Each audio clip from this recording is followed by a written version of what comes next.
उत्तर भारत में हर साल कांवड़ यात्रा के दौरान हजारों शिव भक्त उत्तर प्रदेश, उत्तराखंड और मध्य प्रदेश जैसे राज्यों से गुजरते हैं। इस धार्मिक यात्रा को लेकर जहां एक ओर प्रशासन सुरक्षा और सुविधाओं को लेकर सतर्क रहता है, वहीं दूसरी ओर कुछ सालों से जारी एक संवेदनशील विवाद ने एक बार फिर से तूल पकड़ लिया है। ताजा मामला कांवड़ यात्रा मार्ग पर स्थित दुकानों से जुड़ा है, जहां दुकानदारों पर कथित रूप से दबाव डाला जा रहा है कि वे अपने धर्म, नाम और जाति की जानकारी नेम प्लेट के जरिए सार्वजनिक करें।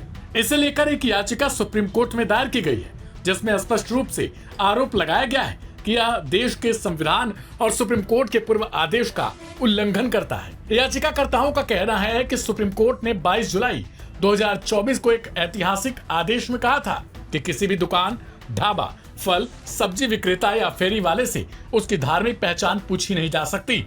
केवल यह पूछा जा सकता है कि वे शाकाहारी भोजन बेचते हैं या नहीं। इसके बावजूद अब फिर से दुकानदारों को धर्म के आधार पर चिन्हित करने की कोशिशें हो रही हैं। नई याचिका में यह दावा किया गया कि इस साल भी कांवड़ यात्रा के दौरान कुछ स्थानों पर पुलिसकर्मियों, स्थानीय प्रशासनिक अधिकारियों और कथित धार्मिक संगठनों द्वारा दुकानदारों को धमकाया जा रहा है। कुछ जगहों पर लोगों से जबरदस्ती नेम प्लेट लगवाने के आरोप लगे हैं, जिनमें उनके काम, नाम, धर्म और जाति का उल्लेख हो। इतना ही नहीं, याचिका में यह भी आरोप लगाया गया कि कुछ दुकानदारों को डराने के लिए उनके कपड़े उतरवाकर उनकी धार्मिक पहचान की पुष्टि करने की कोशिश की गई। इस प्रकार की घटनाओं को न सिर्फ असंवैधानिक बल्कि समाज में धार्मिक विभाजन पैदा करने वाला बताया गया है। Aim right, achieve big. At KR Mangalam University, we provide you the platform to turn your dreams into reality.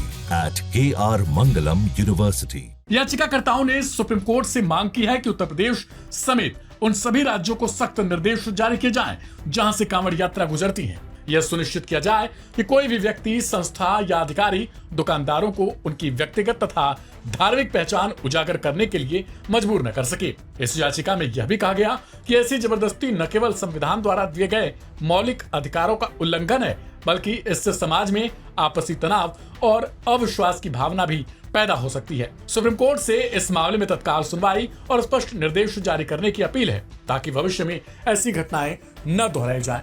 देखना दिलचस्प हो जाता है कि आखिरकार सुप्रीम कोर्ट जब इस मामले पर सुनवाई करेगा तो इस बार कौन सा आदेश आता है। आपको बता दें कि आए दिन ऐसे मामलों में बढ़ोतरी देखी जा रही है।